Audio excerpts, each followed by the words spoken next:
that was a big meeting. It was. It's amazing. It's a Bruce Agnew meetings just kind of whirl around and finally make sense. Okay, that works. Uncontrollable. So I am Barbie Snap, and I get the honor of introducing Tom and Chris tonight. And with technology being a little bit of a challenge for us this afternoon, I'm working with a very small screen. I grew up here in the Northwest, and my family allowed us, encouraged us, and took us everywhere. We spent time climbing in the mountains, boating, biking, skiing, everything, and it has become the place that I adore. I love. My heart is on my sleeve when I talk about the Pacific Northwest, and I want to protect it. And I am so glad that you are all here too, because you obviously have some interest in doing the same thing that we are doing. And so, on that note, I just wanted to say that I get very tiny, I'm so sorry. So I have the honor of introducing Lisa Jaguzny, Tom Alberg, and Chris Bayley tonight. And I wanted to start with Chris. Chris is a Harvard-educated lawyer and our former King County prosecutor. And loving Seattle history, I really enjoyed your book. That was a lot of fun for me. Chris co-founded Resource Action Council in 1929, which was then the year my parents were born. Sorry. Just got us with tiny print. Sorry. You're linking us with the Depression. That's not good. Okay, like I said, it's very small print. 1999. Let's try that. Which was then renamed Stewardship Partners in 2002. Where he remains the current chair of our board. So who is Stewardship Partners? We are a nonprofit that creates people-based solutions that engage Puget Sound communities to become caretakers of the land and water that we hold so dear here, the place that we call home. And thanks to Chris's vision, for nearly 20 years, Stewardship Partners has worked with partners in educating, promoting, and restoring clean and vital watershed. And on this journey, we have worked with landowners, donors, nonprofits, and community organizers, businesses, academia, government agencies, and our local tribes. So we are covering the whole gamut here. Chris met Tom Alberg at Harvard, which speaks to the long-standing friendship that brings us together tonight. Tom attended Harvard and received his JD, which is legal. Okay, yeah. I was wondering. Okay, I didn't know. In those days, it was an LLB. Okay. They upgraded it 1929. after I graduated. Yeah, 1929. Okay, what he said.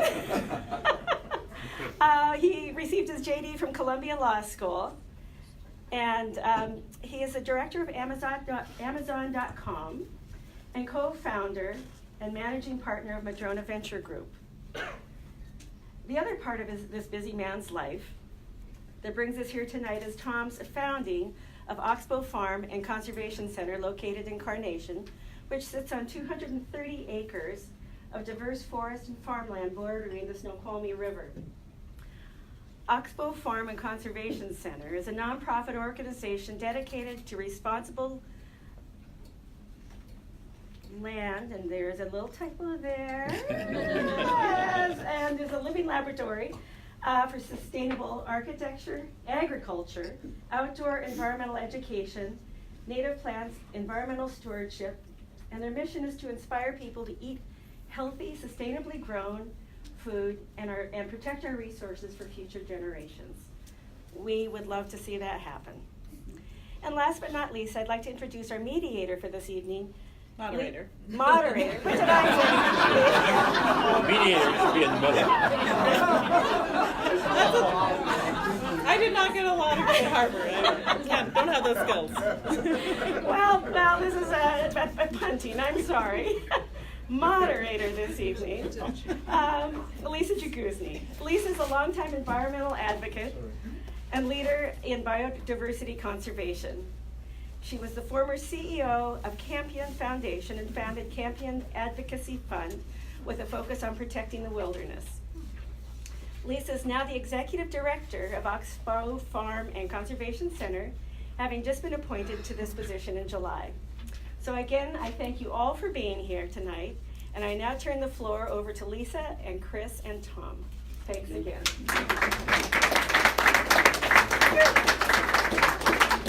Go have some wine, Barbie.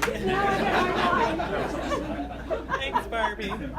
So we're going to have an informal conversation, and I think most of you know these fine gentlemen here, and so I think what I would like to do is just spark some storytelling and to hear a little bit about how they got to where they are in this world of sustainability and stewardship. And you've heard a lot about their long careers in business and law, but we're here tonight to talk about how this region still needs our help and protection. So I think what I'd like to do is just keep this informal, and we'll have questions at the end. But maybe Chris, do you want to start and tell us about growing up in the Northwest and some of your early memories of the environment and what brought you outdoors? What was your early connection? The first thing to note is that we didn't really use the word environment. I'm sure it existed, but what's so different today is the environment and issues involving the environment have become so important for all of us who live here and for everybody who's involved in government that it's a whole new perspective. When I was growing up, I did not know that our house was in the middle of a landscape designed by Frederick Law Olmsted's firm for my grandfather Dunn. So we would chop down trees and build forts and dig things, and we were destroying all of the plans that had been made. Fortunately, my ancestors lived long enough so that now the Dunn Garden is preserved and nobody fusses with that. So, I played on the beach at Bainbridge Island, at Orcas Island, and did all these wonderful things that involve nature, and I suppose that's where I understand now that it's so valuable, because our grandchildren are now turning over the same rocks on Orcas and finding the same crabs that I was finding then. So it's kind of a natural thing, no cause oriented, and not really a spark. But I think is probably true for Tom. We grew up here in a time when there were many opportunities through scouts or other things to go out on hikes and to enjoy the environment, and that's part of what we are today. Mm-hmm, mm-hmm. Tom, do you have similar? Yeah, no, I history? would second what Chris said, that, in the old days in Seattle, I grew up about 2 miles from Chris, and we never met until we were in college, but he went to Lincoln, and I was a Ballard guy. He was in the elite high school.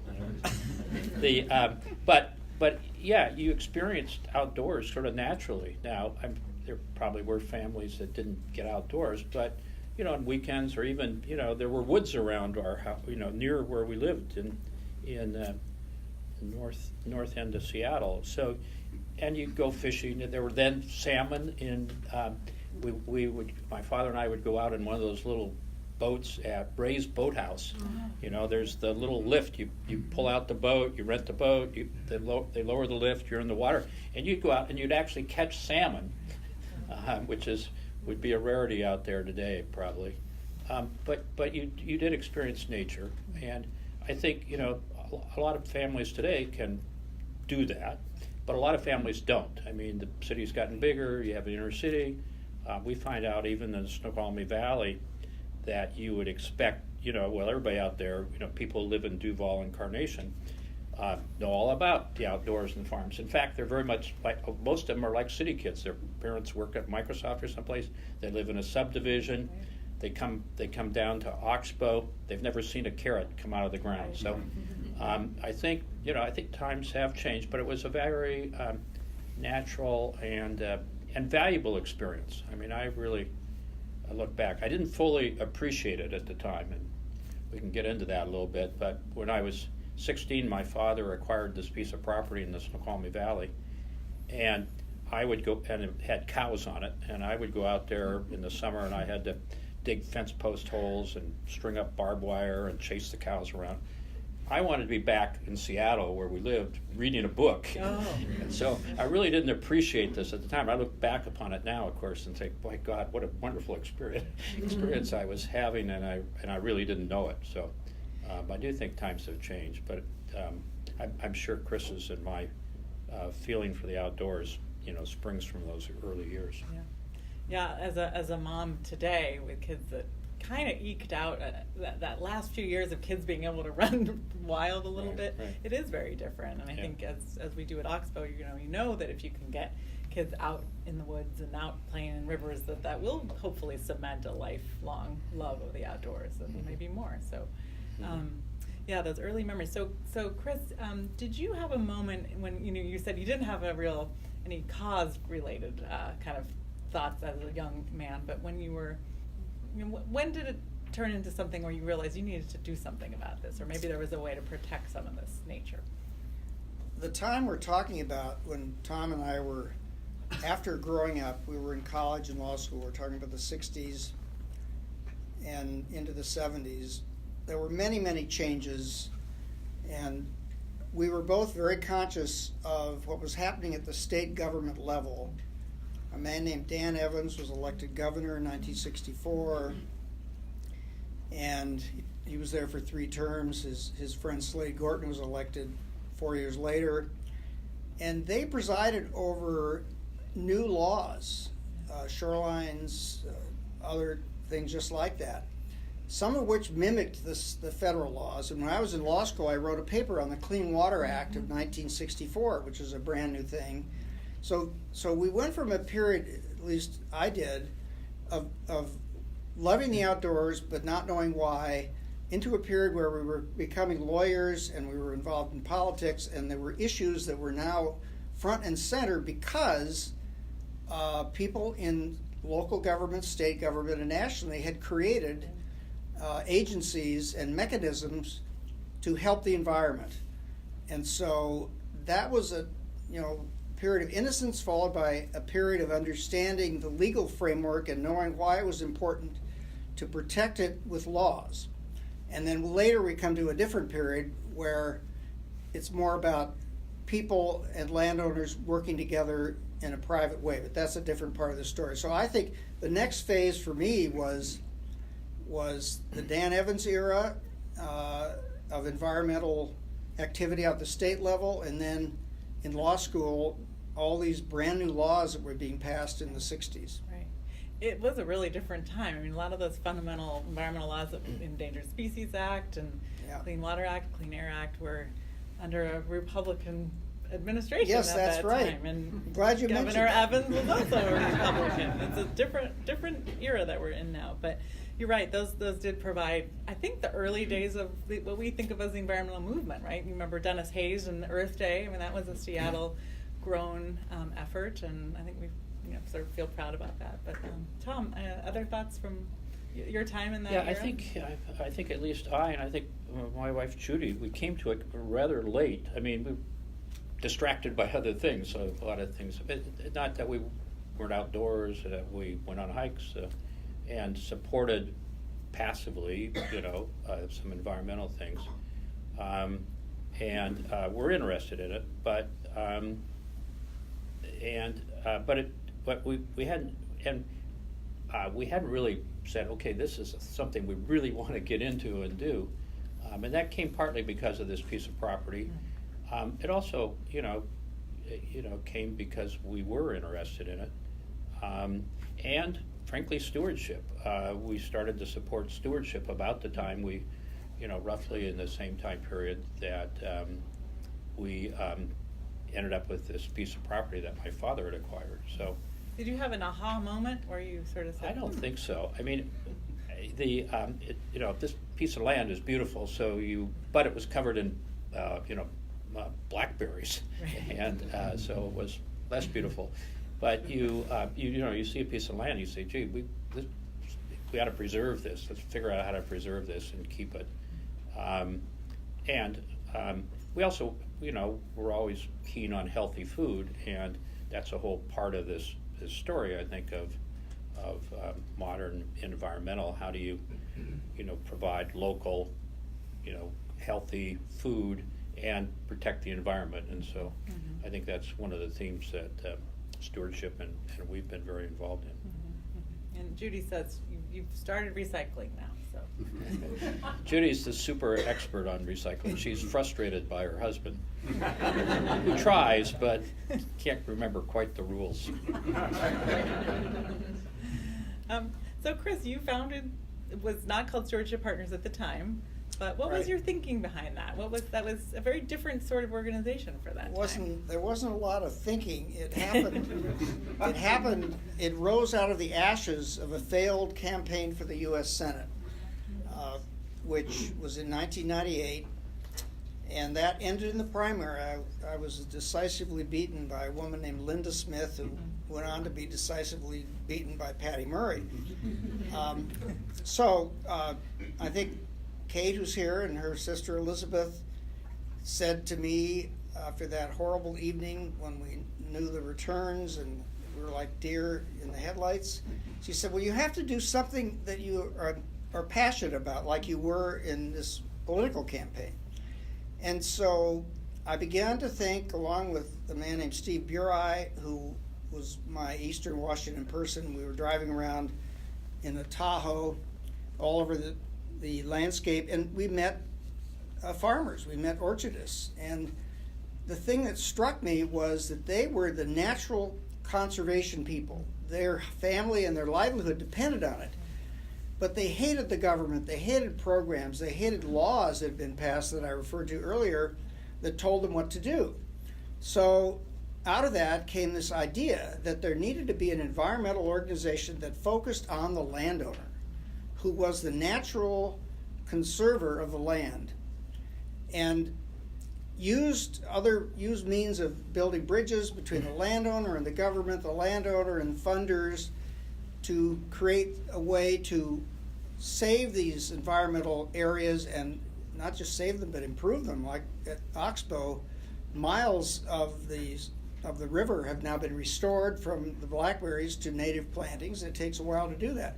So that's what Stewardship Partners was all about and is all about, is enabling the landowner to have the resources to do what he or she would naturally do to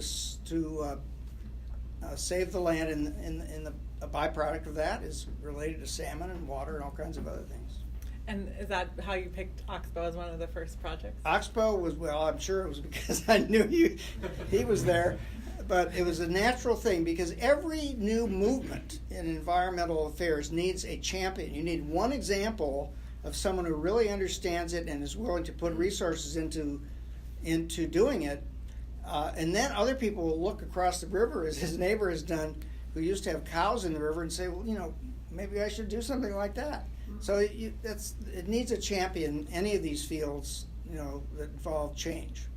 Yeah, and I could pick up on that because I knew about stewardship because of Chris, obviously, and was following what they were doing, and we were providing some support. And you really weren't focused. I claim I'm responsible for them having this huge focus on the Snoqualmie Valley. I mean, it's not exclusive, but you've been doing some great... I'll give you the credit for that. You were doing some great work in Eastern Washington, in the Nisqually area, and I kept saying, there's this nice valley. It's only 30 minutes from the bridge. You ought to really do things. And so, we were really maybe the first farm in the valley to get involved in that. But really, just a little pitch for that whole valley. It's a wonderful valley. It's surprising how few people in Seattle ever get out there and know it exists. I mean, it's 30 minutes from here, actually, probably. And it's a floodplain, so you can't build trailer parks in the bottom of it, unlike Kent and a lot of other places.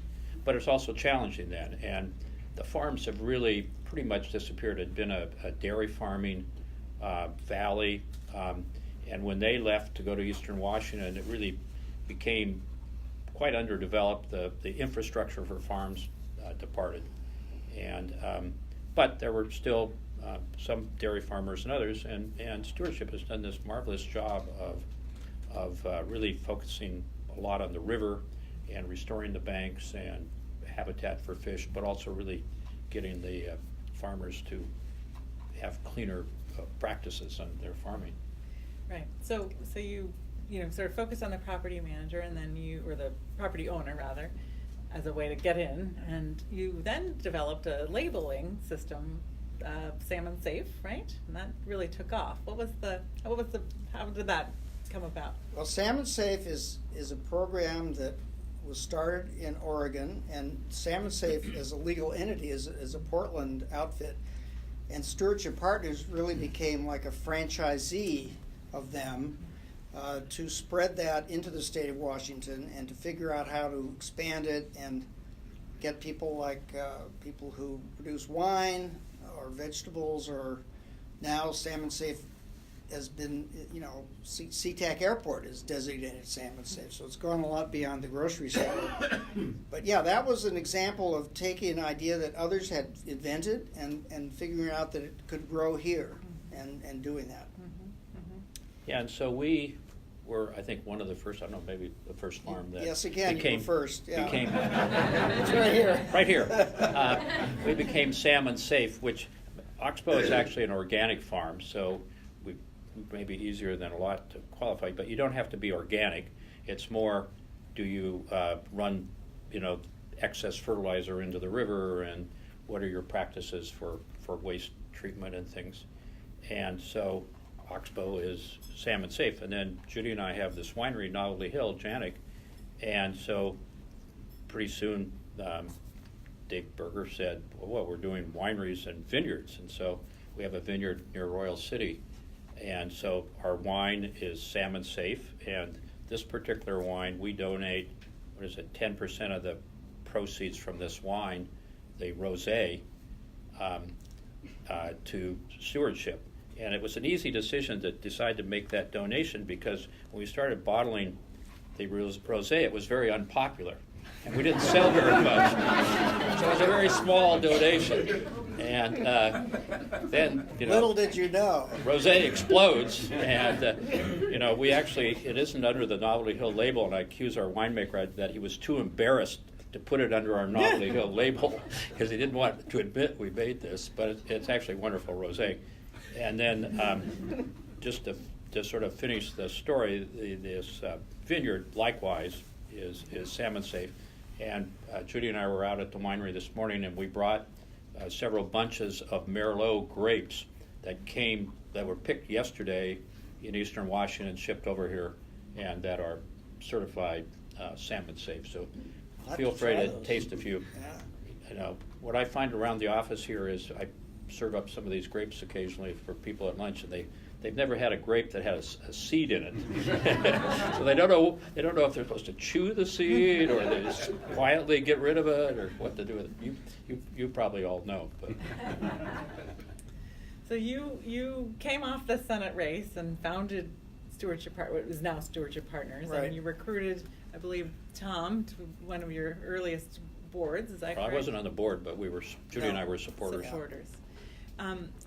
What keeps you going with it now? I mean, the organization has evolved. So what are the priorities that excite you about? One of the things that keeps me going is board members like Barbie, who you heard talk a minute ago.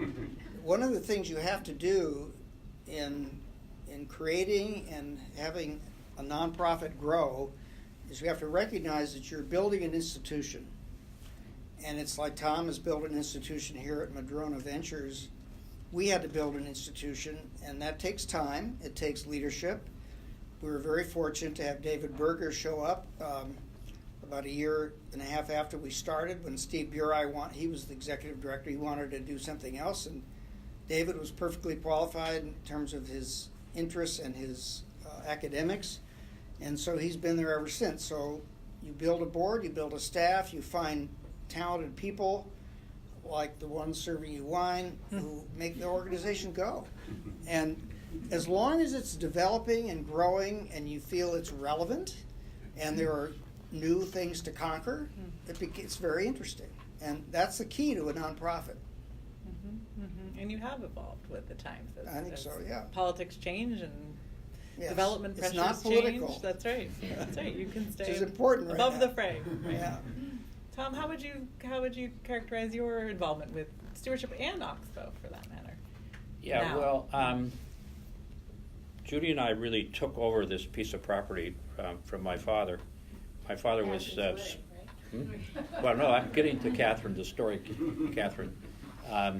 So my father was Swedish, and he believed in acquiring property, but then never did anything with it, and never sold it. So nothing had really been done with his property. And so daughter Catherine, back there, she announced that she wanted to be married on the farm. And the farm really, I mean, it really had cows grazing on it. And so it had no running water, no electricity, no sewage. And so, we set up a wedding there. We tried to offer her money to go to Vegas, but she really wanted to have a wedding there. So that really got us. So we hired some people to help, make it look good. And then that led into, we decided, well, let's have a sort of family garden. And then we kind of looked at, well, yeah, but this is bigger than a family garden, 100 acres. And but we did plant a few pumpkins and things, and even our little garden kind of where it was. So we hired this couple who we thought more of preserving the land than a farm, seriously. But we hired a couple who said they were interested in preservation, but they really wanted to be organic farmers. So then one thing led to another, as a lot of projects do. And so we gradually had this organic farm, and it was initially not a nonprofit, but we were sufficiently losing money. We thought it made a wise move to turn it into a nonprofit, which we did. And but we're very much, Stewardship is well organized with a great board at this point. We're really in that organization building because, we've been around for quite a while now, and we've got a lot of programming, but we're really building the organization. It's one of the reasons we brought Lisa on, who has a lot of experience and is going to be a great help. We have a great team out there because we have this organic farm, we have an education program, we have a native plant program, but we need at this point to build the kind of board that to create some permanence for this, as Chris alluded to. You really want to, in this case, build something that lasts beyond us. Right. Well, and one of the things that you said earlier about being outdoors as a child, that's one of the things we are trying to do at Oxbow, which is to get people to use it as their farm, right? So as we are in this somewhat challenging time for environmental issues, right? Certainly in the Northwest, things are humming along, but people want to do something, right? People really want to feel like they're making a difference. So what would each of you recommend in terms of someone? Well, it's actually a perfect time for organizations like Oxbow and Stewardship Partners to grow and to get new people involved, because there's a feeling in the land, if I could say it this way, that the federal government is either not doing anything about these problems or is doing things that are regressive. So politically it's a great time to say to your friends and neighbors and other people who are in agriculture, we need to solve these problems ourselves. And actually that's a better way to do it than to do it by some larger national legislative program. So I think we should take advantage of this time when there are many people who feel the government is not leading in this direction, it's going backwards. So we should pull up our boots and do this ourselves and go beyond what we've already done in showing the local people and bringing them aboard that this is how to make sure that the water is clean and the salmon exists for your grandchildren. Mm-hmm. And if people want to do actually physically something, right? Stewardship Partners has ways for them yes, to there are plug lots in of ways to do that. You can bring your shovel. Right. In fact, there's a picture of people planting trees That's at, it, right at, there. at Oxbow Stewardship volunteers. I think our interest has always been more local than trying to. A lot of people do a great job of working on big national issues, but there's so much to do locally that people can really, everything from planting trees to, supporting efforts to, save Puget Sound. And, the fish part of this is enormous, and I think Stewardship's done a lot on that. The land, the conservation part of it, environmental part.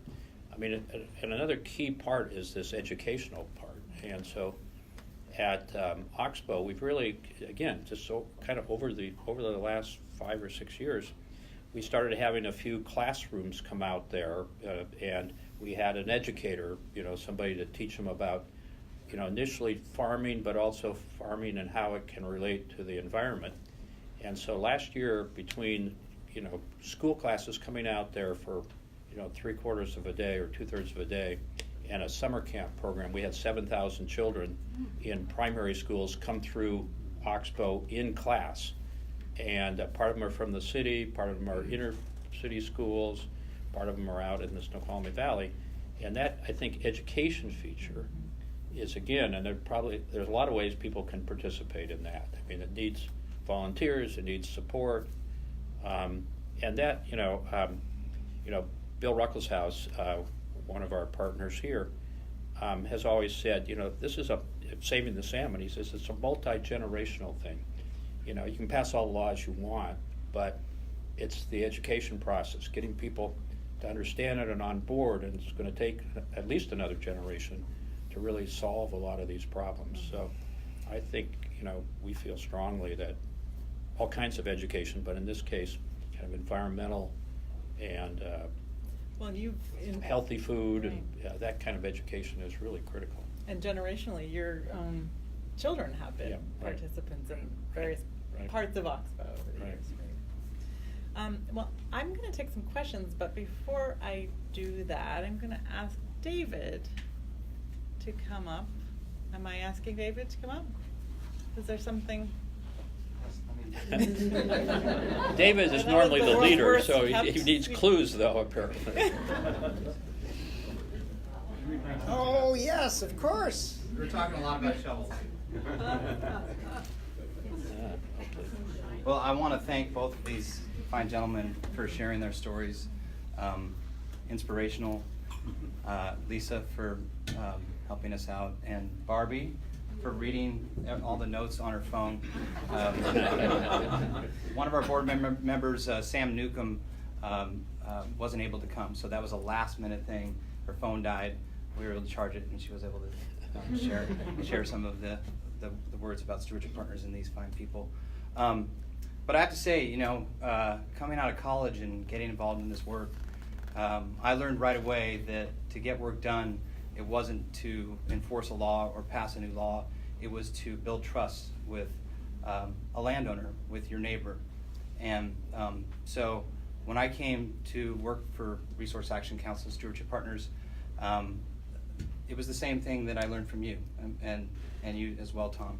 And I had friends that said, "You're going to go work. You're working for a Republican?" And I said, "The work that we're doing, this is not about Republican, Democrat. If we get into that, we're going nowhere. It's about all of us in this room, and to get inspired by these two folks and all of you. We have so much work to do. It's a great time to get involved, and I want to thank you for hosting this, Tom and Madrona Group, and for Judy for all your support over the years." But I've known Tom for 20 years, I think now, close to it. We're coming up on our 20-year anniversary next year, so it's probably been about 18 years. And I met Tom at a Long Live the Kings event at the WAC, and we started talking about work and what we do, and he told me about his farm, and I said, "Well, I'll come on out and check it out." Good. And it was awe-inspiring to see that farm and the beauty of it, and the views of Mount Rainier from that farm that we have here this evening. And Tom, you've done so much for Stewardship Partners, for Oxbow Farm, and for the environmental community. The first Salmon Safe Farm, the first Salmon Safe Vineyard. You really helped pave the way and inspired others. So on behalf of the board, which is out here, Rick is here. We have Keenan, a past board member. We have Mark back here, board member, and Jean, and Kitty over here, and Barbie. On behalf of all us, the staff, and our supporters, we want to present to you the first Stewardship Partners Groundbreaker Award. You can use this shovel at the farm. You can hang it up in your room. I know you've gotten a lot of civic awards, but this is your first environmental award. It does say 2017 on it, so that's not a misprint. We actually had this event planned for last that's year right. on Earth Day, but there were a lot of helicopters and a lot of stuff we won't get into. But I'm glad we could do this and give you this, and go dig it. Yeah, thank you.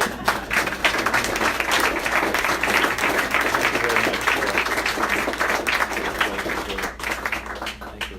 So I'm sure we could take some Yeah, questions. we have some time for Yeah. questions. Anybody like to ask anything? I'm curious what Stewardship Partners is doing besides the farm work. Yeah. I mean, that's what I'm most familiar with, so. Why don't you answer that?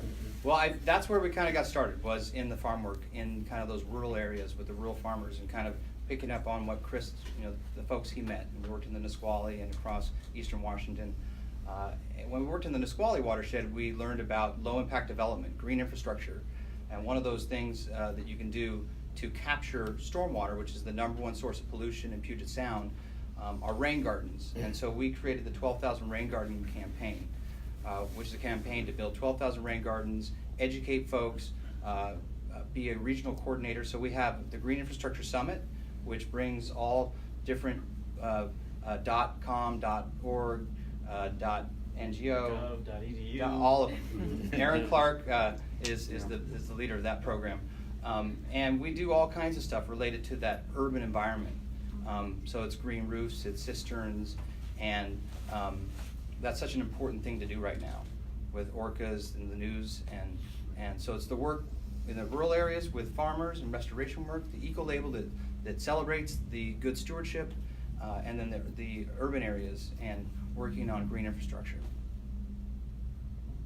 Have you done anything with lake shores? We've done a little bit, but that hasn't been one of our focuses. Okay. Yeah, but we work across the landscape. We're ready for a grant for that. So first of all, thank you guys for being leaders, and this ball is rolling down the hill and it's getting bigger every day, but my involvement with it has been very frustrating, so I want to ask you what we can do to accelerate it. And I'll give you one specific example on the Oxbow farm. Tom, you're not a real farmer. You were able to do what you did because of other sources of income. I'm convinced that what we need to do is figure out how we can bring this to real farmers. Right now, the Farm Bill, our federal government, whether we want to admit it or not, is a huge subsidy for many people that live on real farms. And I'll just give you one example. If you would have been a conventional farmer out on the Oxbow farm, you could have gotten crop insurance that was subsidized, not market crop insurance, subsidized, but only if you were willing to put down glyphosate, Roundup, on your crops. If you went organic, you would not get the crop insurance. So this is how backwards we are right now. This is how bad we are right now. There are no funds available to do organic conversions with real people.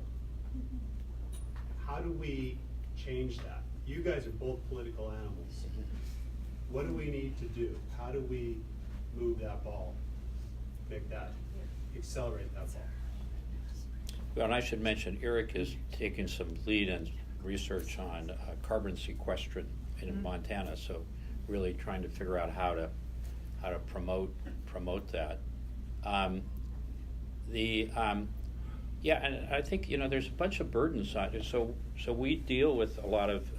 We've had interns. But there's a lot of young people who want to become farmers, for example.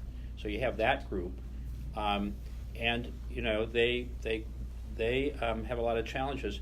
But one of them is if you want to start a farm in the Snoqualmie Valley, you can't afford to do it with all the permitting requirements. I mean, again, we could afford to build a barn and get the permits, but it's not an easy thing. And then, so you've got that group that needs support, encouragement. I mean, there's quite a few people who want to do that. And then you've got the traditional farmers, even out there, the farmer across the river from us, I was just finally getting to know him. Once you're across the river, you know, it's about a 20-mile drive to get to the other side of the river. But his family, he came from Sicily. His family, you know, he's like fourth generation. He introduced me to his daughter and to his granddaughter. And they came from Sicily, the family, you know, in 1900 and homesteaded there. And he's trying, and you guys have been working with him. He's trying to figure out, you know, he has another job. He's trying to, you know, hang on. So, again, you know, I don't have a great advice on the federal level, given what's going on. But you know, I think there are a lot of opportunities for improvements on the state. I think it is partly and again, not speaking about the federal farm bill, but even at the state level and the county level, I think people don't understand what farmers need. And I mean, I know you guys do some of that, but you don't really do legislation, do you? No, but I think this starts at the grocery store.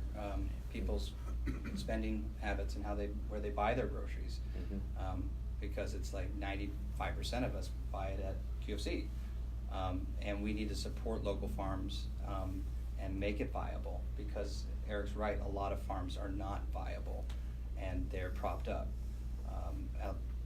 Thankfully, a lot of the farmland here in the Snoqualmie the development rights have been purchased, but when you look at the broader landscape, in terms of conservation work, the low-hanging fruit's gone, and it's going to be the more difficult landowners that don't trust government, don't trust nonprofits, and we call that the 1,000 cups of coffee theory, where we've been really trying to build the relationships, build the trust across the landscape, so that we can get everybody on board and look at some of those issues that Eric's talking about.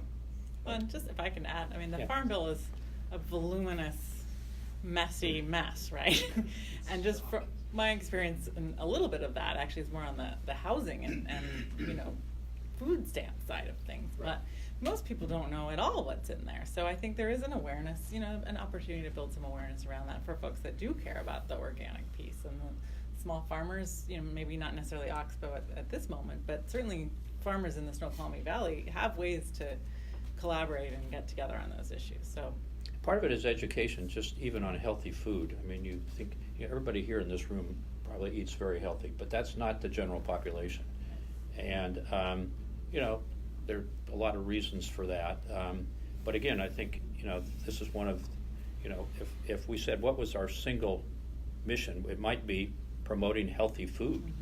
And how do you promote that? By getting people to want it. And we provide food to food banks, a lot of different ways to do it. But I think we've got, again, let's go back to Bill Ruckelshausen's comment. It's going to take, you know, a couple generations. And I think, again, there is a lot of progress occurring, but it's a long road at this point.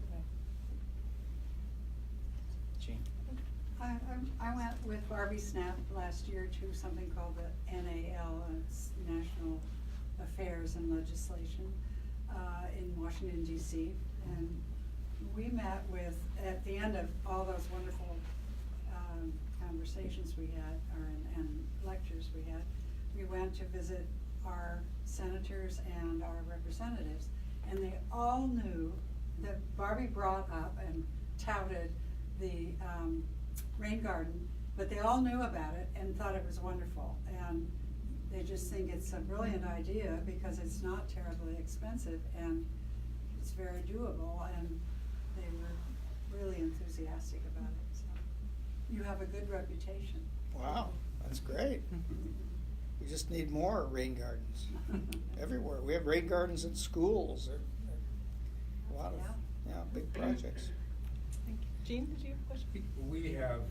We have real farms on Vashon Island. Good. And part of the reason is that land there, at least up until recently, has been affordable, so that you could buy 3, 4, 5 acres as a young person and grow food for markets, for the farmers market and so on, and scratch out a bit of a living. And Stewardship Partners has been right there talking to those small farmers and making sure that they understand about the Salmon Safe program and so on, and we've been quite successful. also note a project that the Vashon Maury Island Land Trust has recently done. Lisa knows about this, called the Matsuda Farm, the last remaining Japanese family that owned the last producing strawberry farm on Vashon. And they got it back after they were interned and worked on through the post-wars, and then it sort of went into decline. The family hung on to it. They, a couple of years ago, sold it to the land trust on Vashon. And in the last 2 years, we have resurrected that farm with a little bit of state aid, but mostly through popular support on the island. And we are now farming that land. We are selling that as a nonprofit. We're selling that produce to one of the local supermarkets, the IGA, and we this week began supplying produce to the Vashon School District. So they will be using all of the vegetables that we supply in the various schools there. So I mention that simply because I think this is it's the idea of sustainable farming and farming in a proper way and doing it in a way that connects with water in Puget Sound. It's an idea that people really do understand, and there's an awful lot of creativity going on, both in Stewardship Partners and others. And as Chris says, it's a great time to be involved in this process. Thanks, Jim. Any last questions? Or? Yeah, no, we've been involved some at Oxbow in schools, and so we have a couple programs. Lisa knows them better than I, but with local schools, and not only bringing the children to Oxbow, but then going into the schools on education and trying and working some with the people who prepare the lunches in the schools and so forth. And it's a huge. I mean, that whole issue nationally and locally is huge as to what's happened in school cafeterias over the years. And again, it's interesting, there's a lot of people attacking that from different ways. Yeah, there is some momentum around the farm to school network, right. and there's a national network. I mean, that may be a place where we can move on some things in the Farm Bill. Parents get concerned, and lots of work to be done for sure. So any final thoughts that you want to share? Well, I would make a pitch. If you're not a member of Stewardship or Oxbow, you should, and there's literature over here. We, for some years, we developed a CSA program, and it was highly successful. We have several hundred CSA members, but last year we decided let's move more to a membership program, and we'll still have food that we provide through PCC and to members, but really to try to have members of different categories, and that you get make our farm open to members. They can come out and pick, they can come out anytime, they can picnic, they can bring kids or grandkids, and so really trying to get that as a little bit less commercial in some ways and more a place that people can feel is there. This is your farm. And pumpkin season is here. Everybody likes to go to a farm in pumpkin season and get pumpkins, and so it's a great way also to see Oxbow any Saturday or Sunday for the whole month of October. Any final words? That I just would echo that, and again what I said before about institution building. These are two institutions. They're different stages of development, but those institutions, based on the values we have, are going to bring more and more people into this work, and so that's why we build these institutions and why we want them to be stronger and have more outreach, because that will have more impact, particularly in this day and age when we really need that local impact. Right, good words to end on. Thank you very much. Thank you. Thank you.